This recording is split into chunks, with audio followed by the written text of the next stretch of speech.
Hi everyone, welcome back to my channel. Firstly, I'm going to apologise for the way I look. This is because I'm really sick. This is why I have no makeup on, because the amount of times I have to blow my nose, it completely defeats the point of having makeup on. And also when I'm sick, I just don't have the energy to put it on either. So you'll have to excuse the fact that I've not got any on. Always picks the best times to do it, so I thought while I am sick, I'll do a video about my illnesses and what they are, how I treat them, what specialists I have to see, and how it was diagnosed and how it affects me when I am sick, like today.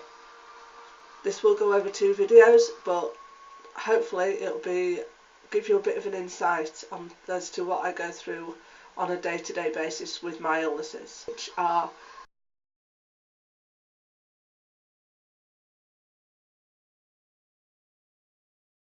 common variable immunodeficiency, or CVID, which is what I'll use throughout the video. I am going to do a big video on this because it is a big part of my life, so I'm just going to go over the overview today. Now, this was diagnosed by blood tests 4 years ago now, and I'm trying to figure out what was wrong with me because I ate but I never gained weight. I was at 6 stone 12 originally. So I saw every kind of specialist under the sun, finally saw an immunologist who did some specific blood tests and found out that I have no white blood cells. My body doesn't produce them anymore. So they put me straight on the way they found it is called hypogammaglobulinemia, basically no white blood cells. So they put me on intravenous immunoglobulin replacement therapy, which I now do subcutaneously and at home, but like I said, I'll go into more detail on that one in my, if not my next video, then the one after. But it's an entire video in itself, is this one.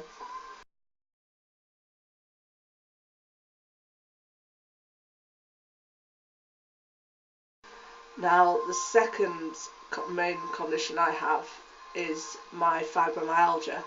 This is only diagnosed last year by the doctor, as I had repeated back spasms, joint ache, incredible fatigue, and no matter what I tried, that fatigue would never go away, and I had lots of other issues as well. So through symptomatic diagnosis by my GP, one that has seen me lots of times over the years, they diagnosed the fibromyalgia, which for me means joint pains, extreme fatigue, increased headaches, just joint pain in general, muscle spasms, cramps, all the things that a normal person would be able to handle. For me, my body goes into overdrive and I know about it. When I have a flare up, it is painful, it's tiring, it's not just tiring, it's like plain exhausting. So I've been put on an increased dose of amitriptyline for this, which I now have to take 50 milligrams every day or every night, so that it also helps me sleep, because I find that no matter how much I sleep, I'm always exhausted and I always wake up multiple times during the night, so I never have a proper night's sleep. This medication, now it's been increased, has really helped with that, so hopefully it'll reduce the flares and it'll help with the sleep. But I'm also on this medication for my chronic tension headaches as well.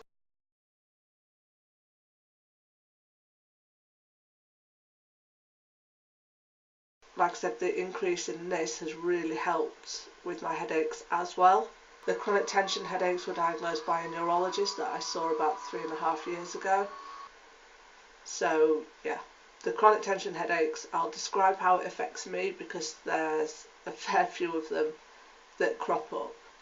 The first one is a regular dull ache headache that will not go away, it persists, and it just keeps you distracted a lot of the time.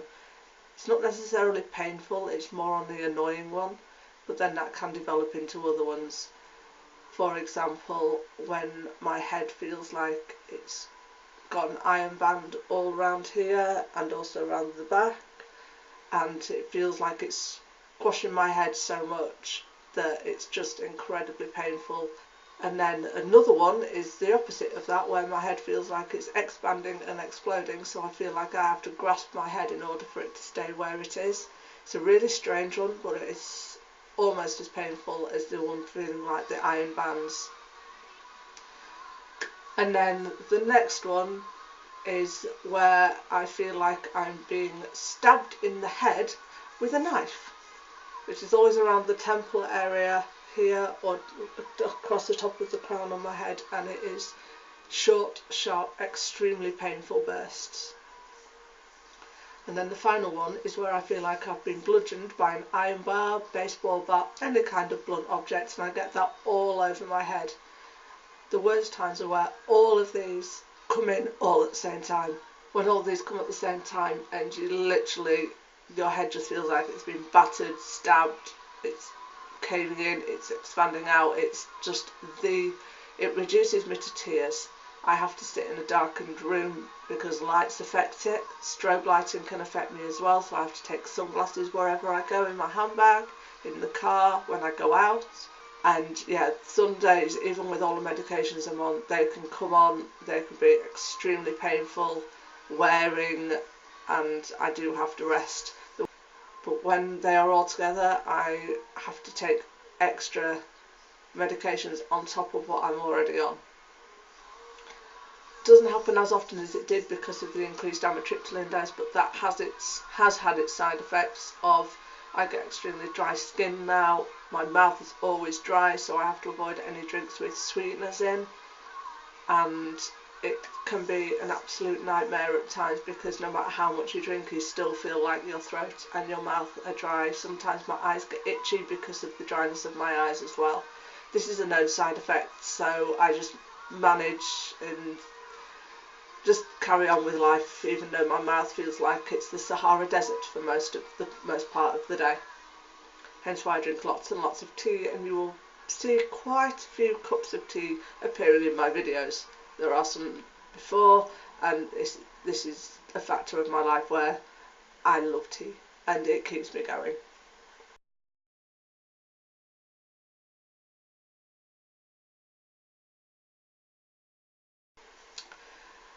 Now the next one is my asthma. Now I do have asthma, and luckily it's quite well controlled if I take my preventative inhaler in the morning and at night and keep my emergency inhaler with me. Now the main way this affects me is getting out of breath if I have to rush somewhere.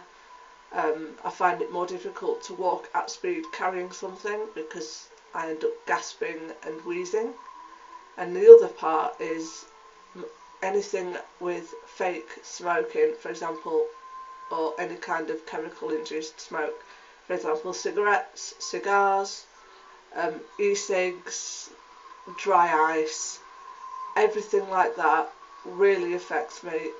And when I do have an asthma attack, it feels like my lungs shrivel up completely. I can't breathe, I can't take a breath, I'm coughing constantly, I retch, sometimes I'm even sick with it. My eyes start streaming water because I just cannot physically get the breath into my body. I end up collapsing onto the floor. The other things that affect me, like I said, dry ice and also marijuana smoke as well. So going to Amsterdam was interesting. I ended up having to stay away from any kind of smoke because it would set me off badly. And sometimes it's so bad that I can't even take my emergency inhaler and I have to take an antihistamine immediately. Otherwise I have an allergic reaction at the same time. And asthma, I do have to go to an asthma clinic. I went to an asthma clinic at the hospital. It's now managed through regular nurse appointments.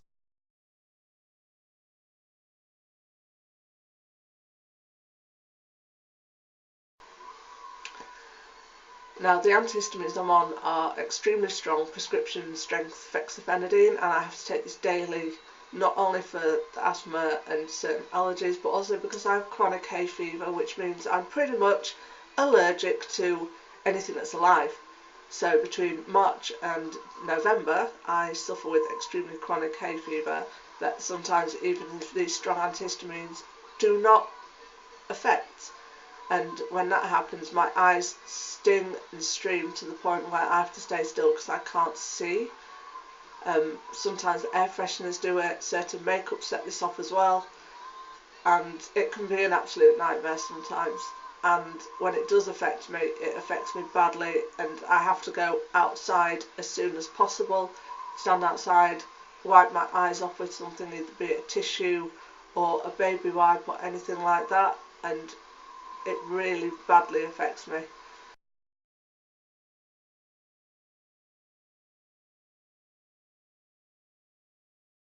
And if I have an allergic reaction to something, which can include ibuprofen, with that I get psoriasis on my hands and stomach troubles, bad stomach troubles. And if I have micropore, again I get rashes around the site where it's on, so I have to take my own transport around with me.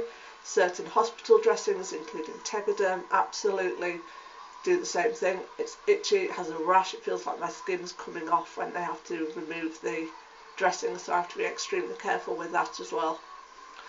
Sometimes I don't have a choice, but I warn them that I will have an allergic reaction to it beforehand.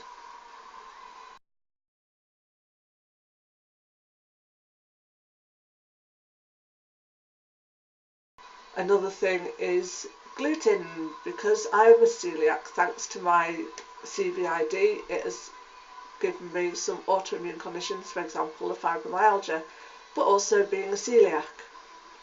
Now this, I cannot have anything with gluten in it, which includes oats, rye, barley, wheat, any derivatives of wheat, anything that's grain based. This is food wise, this is if it's in drinks, and this also includes alcohol. So switching to a gluten-free diet, albeit it has helped immensely with gaining weight, and I feel a lot better on it, and it's a lot healthier for me. It still can be highly annoying when you have to make sure that there's no cross-contamination. Some people aren't as careful as others, some restaurants aren't as careful as others, and others aren't as considerate for celiacs as others. But because I'm on a gluten-free diet, and as well as the lack of sweeteners, I have to avoid sweeteners and gluten in juices, which pretty much, I don't like drinking plain water, so I have to have a squash in it, which the only one I found I can drink is Rose's lime juice. But luckily, I really enjoy it, it's really refreshing, and it doesn't dry me out. Yay! But no, when I have to go out, I have to always ask for the gluten-free menu and ask whether, to the point of whether things are fried in the same fryer so that small amounts can go onto it, because I'm sensitive to the smallest amount, down to 4 oats can make me ill for 4 days. I have stomach cramps, bloating, nausea, incredible more fatigue on top of the fatigue I already have. I can't be too far from the bathroom. I'll leave it at that. You can imagine what happens. But also my stomach swells and bloats to the point where I look pregnant, and it is extremely painful and uncomfortable, and that can last for anything up to 4 days or more, depending on how much gluten I've had. So like I said, when I go out to eat, I have to find restaurants that have a gluten-free menu, explore what that gluten-free menu is, really go through it with a fine-tooth comb, and ask extra questions if I think something might set me off or not. And again, that goes to when I'm going out for dinner or to bars. I can only drink certain alcohols, wine, cider if I have it, but mainly I stick to rosé wine or rum, because vodkas, whiskies, bourbons, beer, ale, I can't drink any of it. Certain vodkas I can, Smirnoff, Ciroc, Finlandia, Chase. Certain ones I can, but any grain-based alcohol at all will give me the same problems, but will also include vomiting in there as well. So yeah, not fun if I end up having something, and as I call it, glutening myself, where it's just horrendous and yeah, can put me out of action for days. The celiacs was through my immunologist.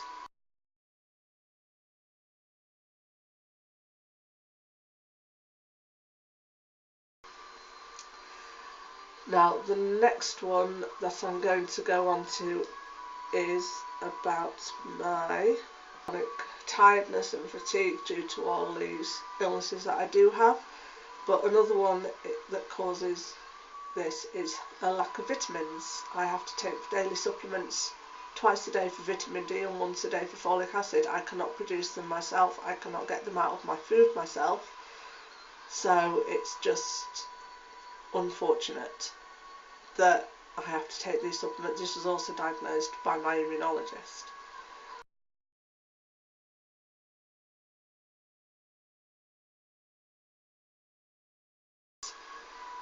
But another problem that really does impact on my life is also the spasms in my upper, mid and lower back that are caused, I think, partially by the fibromyalgia. I don't know. They just appear. They are extremely painful. I'm currently seeing a fantastic chiropractor who adjusts my back and enables me to pretty much survive on a day-to-day basis. I don't have to walk with a stick anymore, or I only have to walk with a stick if it's extremely painful one day, or if I've got weakness in one side caused by having to change my walking pattern and my gait. Now, these back spasms are incredibly painful. They don't last very long, but when they do, it can knock my ability to breathe, walk, move around, and I have to take extra painkillers on top of my antispasms as well on some days. I do take baclofen for up to 3 times a day, mainly 3 times a day, because it really helps to alleviate those symptoms.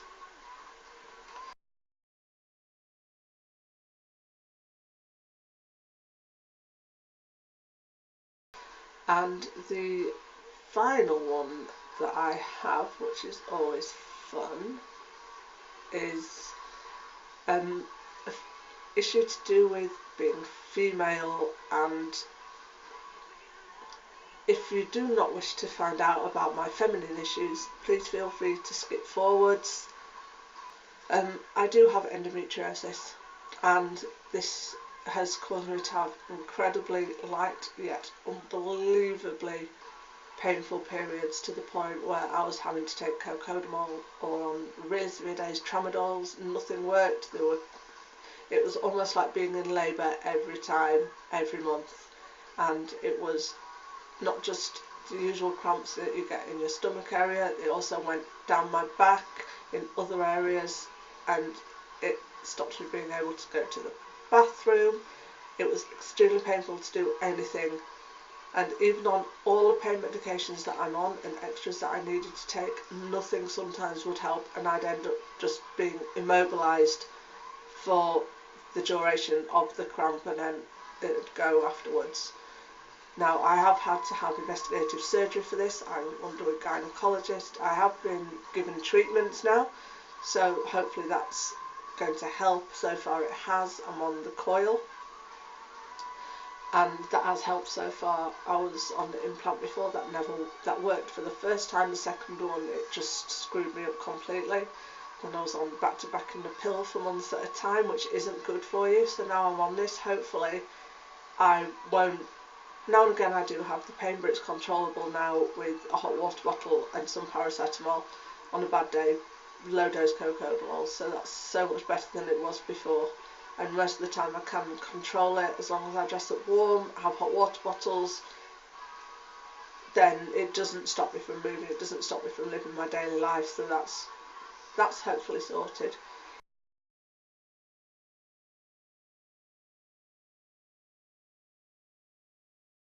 Now, all these conditions all flared up unbelievably last year, around between June and November. I finally got back to work in November, so it's still graded. I still get extremely tired after I've been at work, so it's really difficult at the moment still. Like I said, with being sick, it's knocking me on my backside every day.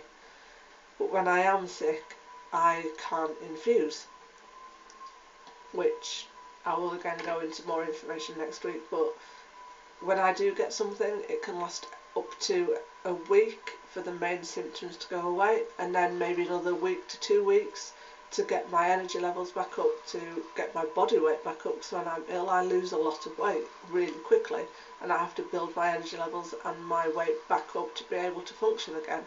And every day will knock me back to square one again. For example, yesterday I went out to Tesco's for half an hour and it knocked me on my ass, excuse my language, but it knocked me on my ass for 5 hours afterwards. So cleaning when I'm sick is really difficult. I have to pace myself, I have to do one thing, then sit down, do another thing, then sit down, do something else, then sit down. What would take a regular person maybe a few hours to do can take me up to 3 days to get everything. Can take me up to 3 days to clean my house, which is only a small 2-bed flat, but it can take me up to 3 days to do anything with it. So yeah, having all these chronic illnesses really does affect me. I think the fatigue is the worst thing that I have, because that affects everything. Another thing I forget to mention, when I am sick, and if it's anything to do with respiratory tract infections like I have at the moment, chest infections, sinus troubles, I bought some of these wonderful face masks on Amazon, and I bought for, I think it was £10. I got 3 of these masks, this light grey, a dark grey and a navy blue, and I got 6 inserts to put in them as well, which you just take out using this zip. This video isn't sponsored, I bought these for my own money, but I find that they're brilliant. Right, it's this. I will link down below where I got them from, because they're brilliant if you have to be in close quarters with someone and you don't want to make them ill themselves, and when you're out and about it just makes people more aware of it. So they fit so nicely. They've got these elastic bands and they fit nicely. As you can see, there's a section for your chin under here, and it goes right quite far up your nose, but it's an extremely comfortable fit. The fabric's really breathable, and yeah, it really does cover your whole face. So this is an essential as well as antibacterial hand gel.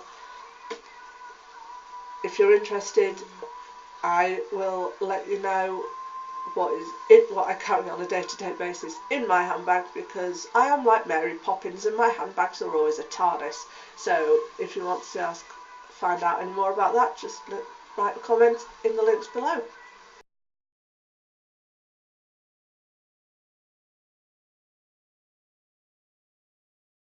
But like I said, I'm now on a regime that's allowing me to, when I'm not sick, be able to do what I want to do, which is what this channel is all about. So that's why I thought today I'd go through my illnesses, what my treatments are and how it affects me. If you want to know anything else, then leave a message in the comments below and I will answer it as best I can, either in the comments itself or in another video, or if you want to privately message me, that's absolutely fine as well. Like I said, today I am sick, but I still thought that this was a fantastic time to start the conversation about everything about chronic illness, invisible illness, because I have lots of them. And yeah, so if you want any further advice or any more information, let me know in the comments or send me a private message. Also on my Instagram or my Tumblr page I will be posting this, so if you have any questions on there, feel free to write them in the comments below. Give this video a thumbs up if you think it was interesting, if you like what you've seen. Subscribe and then you'll be able to see when I put a video up. If you put the bell on, that will give you any notifications. I do try and post every Monday, and I'll see you in my next video. Bye bye.